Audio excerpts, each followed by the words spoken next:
Personal loan आणि credit card भारतामधला काही आकडे समोर येत आहेत. त्याच्यामध्ये भारतामधील 1 ते 5% लोक असे आहेत की ते स्वतःचं पर्सनल लोन भरू शकत नाहीत. म्हणजे 100तून 5 लोक आज त्याच्यासोबतच 10 ते 15% लोक असे आहेत की ते वेळेवर आपले हप्ते भरू शकणार. त्याच्यामध्ये ह्या कंपन्यांनी ज्या पद्धतीनं त्यांचा जुलमी आणि त्या रिकव्हरी एजंटच्या माध्यमातून लोकांना त्रास द्यायला चालू केलेला आहे. धमकवणे, पाहुणे रावळे, मित्र परिवार कुणालाही कॉल करून सगळ्यामध्ये बदनामी करण्याचा ज्या पद्धतीने डाव रचलेला आहे, त्याच्यासोबतच अवाढव्य व्याज पद्धती घेत आहेत. आणि ह्या लोकांनी पर्सनल लोन कुठल्या बेसिसवरती दिलेला आहे ह्याचा कुठंच तारतम्य नाही. आज एका माणसाला तुम्ही साधारणतः बघायला गेला 12, 15, 20 हजार नोकरी असलेल्या माणसाला हे लोक क्रेडिट कार्ड ऑफर करतात. एक क्रेडिट कार्ड घेतो, थोडं तर क्रेडिट कार्ड घेतलं म्हटल्यानंतर भारतीय मेंटॅलिटी कशी आहे, थोडं जास्त खर्च करायला चालू होतो. तो माणूस त्या क्रेडिट कार्डच्या ट्रॅपमध्ये अडकतो. एक क्रेडिट कार्ड थोडंफार त्या लिमिटच्या आसपास जायला चालू केले की लगेच दुसरे क्रेडिट कार्डवाले पळत येतात की आमचं क्रेडिट कार्ड घ्या. त्याची सॅलरी आहे पकडून चला 20,000 रुपये आहे. त्या 20,000 रुपयाच्या सॅलरीवरती 10 क्रेडिट कार्डवाले दररोज फोन करत असतात. आणि फोन केल्यानंतर त्याच्या डोक्यात वाटतं की चला आपल्याला कधी पैशाची गरज पडली तर दुसरा क्रेडिट कार्ड यूज करता येईल. असं करून तो 5 ते 10 क्रेडिट कार्ड जमा करतो. त्याच्यासोबतच पर्सनल लोनवाले हात धुवून मागे लागलेले असतात की आमचं पर्सनल लोन घ्या, तुमचं पर्सनल लोन घ्या, आम्ही एवढ्या व्याजदराने देतो, आम्ही तेवढ्या व्याजदराने देतो. तो माणूस 2-3 पर्सनल लोन सुद्धा घेतो.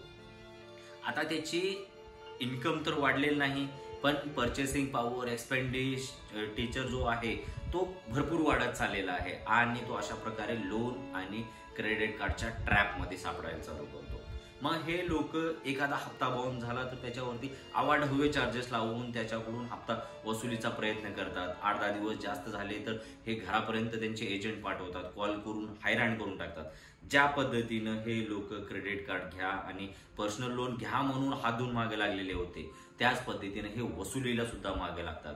पण ह्याच्यामध्ये आज महाराष्ट्रामध्ये किंवा देशामधील ही जी मिडल क्लासचा वर्ग आहे त्यांचा जो उत्पन्न वाढत चाललेला नाही, पण खर्च अवाढव्य वाढत चाललेला आहे. सरकारच्या महागाईमुळे तो कर्जाच्या बर्डनाखाली अडकत चाललाय, तो क्रेडिट कार्डच्या ट्रॅपमध्ये अडकत चाललाय, तो पर्सनल लोनच्या ट्रॅपमध्ये अडकत चाललेला आहे. आणि ह्या जुलमी फायनान्स, मायक्रो फायनान्स आणि बँकेच्या लोकांनी तर हद्दच केलेली आहे की लोकांना जगायची सुद्धा मुश्किल करून टाकलेला आहे. एवढे कॉल्स, एवढं टॉर्चर चालू आहे की लोकांमध्ये बेइज्जत करण्याचा प्रयत्न केला जातोय. आज देशामध्ये नेमकं घडवण्याचा काय प्लॅन आहे यांचा?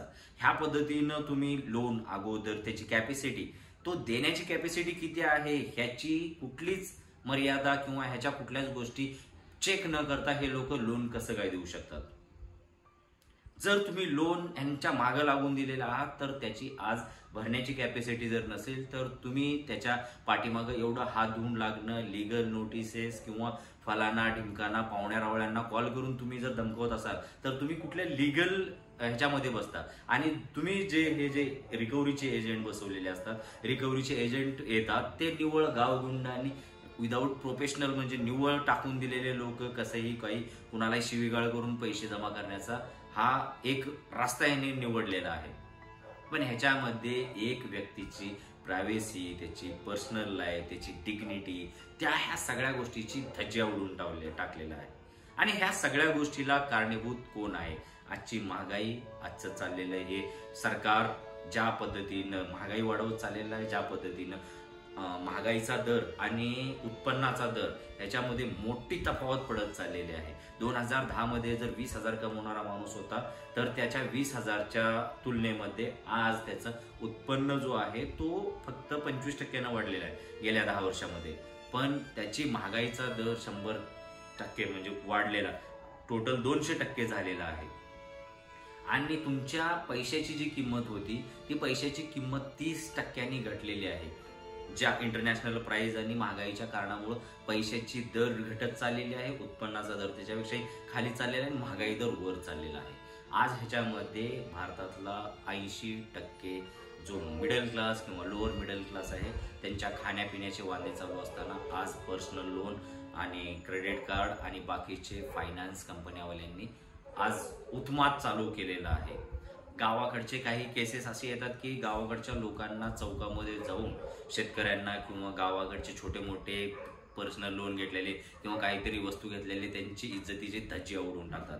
हे काही लोक तर अक्षरशः ह्या लोकांना वैतागून जीव दिलेला आहे थोडक्या पैशासाठी. आज महाराष्ट्रामध्ये अशा गोष्टीवरती चर्चा न होता तर महाराष्ट्रामध्ये जो इतिहासामध्ये नसलेला तो वाघ्या कुत्र्याची चर्चा करण्यासाठी ते सरकारनं पाळून ठेवलेले कुत्रे सगळे दिवसभर ओरडत आहेत. पण आज महाराष्ट्रामध्ये ह्या जुलमी फायनान्स, मायक्रो फायनान्स, बँकेच्या पर्सनल लोन, क्रेडिट कार्डच्या जाळ्यामधून अडकून किती लोकांचे आज घर उद्ध्वस्त होण्याच्या मार्गावरती आलेले आहेत. हे सरकार ह्या लोकांना अथॉरिटी देतं का? आज आपल्याला एक असा रस्ता निवडायची वेळ आलेली आहे की ह्या लोकांना कुठं ना कुठं आधार देण्याची गरज आहे. ही खूप मोठी संख्या वाढत चाललेली आहे आणि हा पूर्णपणे दुर्लक्षित वर्ग आहे. आपण एक मोहीम चालू करण्याचा माझा एक प्रयत्न आहे. मी बरेच असे किस्से बघत आलोय आणि त्याच्यामधून मला असं कुठं ना कुठं वाटतं की ह्यांच्यासाठी कुठली तरी एक मोहीम चालवली पाहिजे. ह्या लोकांना धीर दिला पाहिजे. तुम्ही कर्ज घेतला आहात याचा अर्थ तुम्ही कुठलाही गुन्हा केलेला नाही. तुमची त्यावेळेसची फायनान्शियल कंडिशन चांगली होती, तुम्ही त्यावेळेस ते लोन घेतलात, बेर करू शकत होता, तुम्ही हप्तेही भरले. आता तुमची फायनान्शियल कंडिशन खराब आहे तर तुम्ही ते भरू शकत नसाल तर त्याच्यामध्ये तुमची चूक नाही.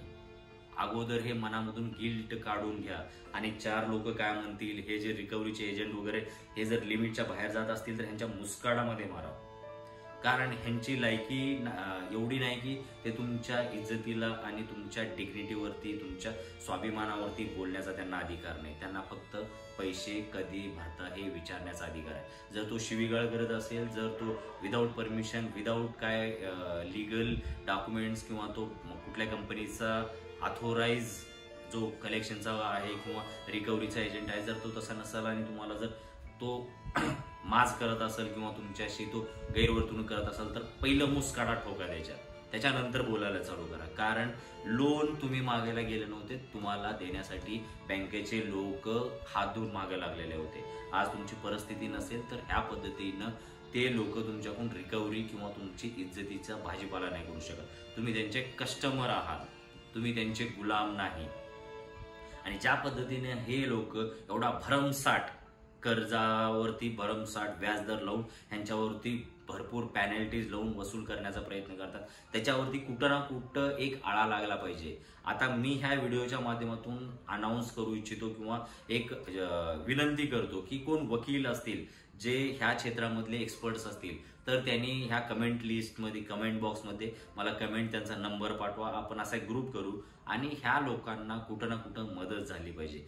कर्ज घेणारे लोक कुठलेच गुन्हेगार नाहीत, पण हे बँका ज्या पद्धतीने वसूल करतायत ते बँका मात्र 100% गुन्हेगार आहेत. आणि ह्या लोकांच्या तावडीमधून आज ह्या लोकांना वाचवण्याची गरज आहे. ह्या व्हिडिओच्या माध्यमातून 2, 4, 5 लोकांची जरी मदत झाली तरी माझ्यासाठी ते खूप मोठी गोष्ट आहे. आणि त्याच्यासाठी मी एक टीम बनवण्याचा प्रयत्न करतोय. याच्यामध्ये वकिलांची लीगल टीम असेल. खरंच ज्यांच्याकडे लोन भरण्यासाठी पैसे आहेत त्यांनी नक्कीच लोन भरा. डिफॉल्ट करणं हा आमचा उद्देश नाही किंवा डिफॉल्टर व्हा हा आमचा कुठलाच आव्हान नाही. पण ज्यांची परिस्थिती नाही, ज्यांच्या पैशाचे किंवा ज्यांच्या राहण्यामान्याचे किंवा ज्यांची नोकरी गेली, ज्यांचे उद्योगधंद्यामध्ये प्रॉब्लेम आले, ज्यांच्या शेतीमालाचे प्रॉब्लेम आले आणि त्यामुळे ते जर हप्ते भरू शकत नसतील आणि हे रिकव्हरीचे लोक तुम्हाला जर उद्धटपणा, तुमच्या इज्जतीवरती, तुमच्या स्वाभिमानावरती जर आघात करत असतील, तुमचा बदनामी करत असतील आणि त्यामुळं तुम्ही जर हे आत्महत्या किंवा अशा गोष्टीला प्रवृत्त होत असाल तर जरा थांबा.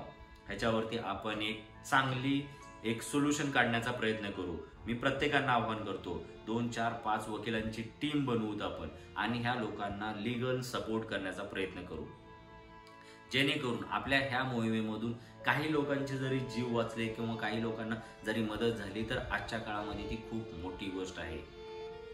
राजकारणाच्या ठिकाणी चालू आहे. महाराष्ट्राच्या राजकारण्यांना तर ह्या लोकांची काहीच फरक पडत नाही. किती मेले तरी काही फरक पडत नाही. पण नसलेल्या कुत्र्याबद्दल ह्यांना बोलण्यासाठी भरपूर वेळ आहे. नसलेल्या त्या अफजल खान काय तो आपला औरंगजेबच्या कबरी उकरण्यामध्ये यांना खूप वेळ आहे. हिंदू मुसलमान करण्यामध्ये यांना खूप वेळ आहे. आणि देशामध्ये झालेल्या ह्या जे भगास, बेरोजगारीमुळं वाढलेलं हे जे कर्जबाजारीचं डोंगर आहे ह्याच्याबद्दल एकही न्यूज चॅनल बोलत नाही. ज्यांचा स्वाभिमान आणि जे खऱ्याच न्यूज चॅनल म्हणून घेतात तर त्याच्यावरती एक तरी हा विषय कधीच चाललेला आहे का? तुम्ही एकदा विचार करायला चालू करा आणि तुम्ही कर्जबाजारी मित्रांनो धर्माच्या जातीच्या भानगडीत पडू नका. कुठं तर कामधंदे बघा आणि कामधंदे बघून आपलं स्वतःचं घर चालवायचं आणि व्यवस्थित आपला कुटुंब उदरनिर्वाह चालला पाहिजे ह्याच्याकडे लक्ष द्या. जात धर्म वाचवायची कुवत जर तुमच्याकडे आहे तर तुम्ही करोडपती असलं पाहिजे. तुम्ही 5-50 लोकांना सांभाळलं पाहिजे आणि 5-50 लोक तुमच्या धर्मातले तुमच्या जातीतल्या लोकांना जर तुम्ही सांभाळू शकत असाल, त्यांचं आयुष्य बदलू शकत असाल तरच तुम्ही धर्मरक्षण करू शकता. नसेल तर फुकटची कुणाची तर बियर कुणाची तर बिर्याणी खाऊन तुम्ही धर्मरक्षण नाही, तुम्ही आजचा दिवस तुमचा वाया घालवताय आणि तुमच्या आयुष्याचे कित्येक वर्ष येणारा फ्युचर सुद्धा त्यांच्या नावाने गुलाम करत आहात. मोहिमेमध्ये सहभागी होण्यासाठी ज्यांना इच्छुक आहे त्यांनी कमेंट बॉक्समध्ये नंबर टाका.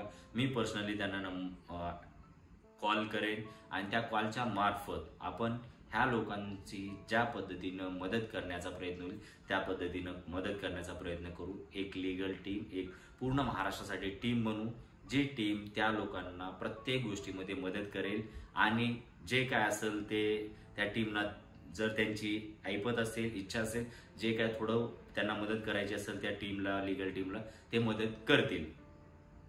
तर मित्रांनो, आपली हे मोहिमेमध्ये सहभागी होण्यासाठी ज्यांची इच्छा आहे ह्या जुलमी रिकव्हरीचे एजंट किंवा फायनान्स, मायक्रो फायनान्स, क्रेडिट कार्डच्या ट्रॅपमध्ये अडकलेल्या लोकांसाठी आपण ही मोहीम चालू करतोय. निश्चित जुडा, निश्चित हे करा. आपण ग्रुप बनवू आणि त्याच्यानुसार त्या ग्रुपमधून जे सजेशन्स येतील मीटिंग्स घेऊ आणि ह्याच्यावरती सोल्युशन काढण्याचा प्रयत्न करू.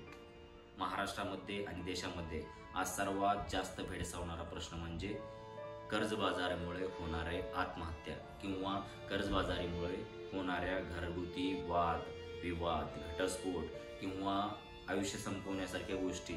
भरपूर डिप्रेशन्समध्ये गेलेला हा वर्ग ह्याला बाहेर काढण्यासाठी किंवा आधार देण्यासाठी आपण काय आपल्या पद्धतीने मदत करू शकतो का ते करण्याचा प्रयत्न करूया.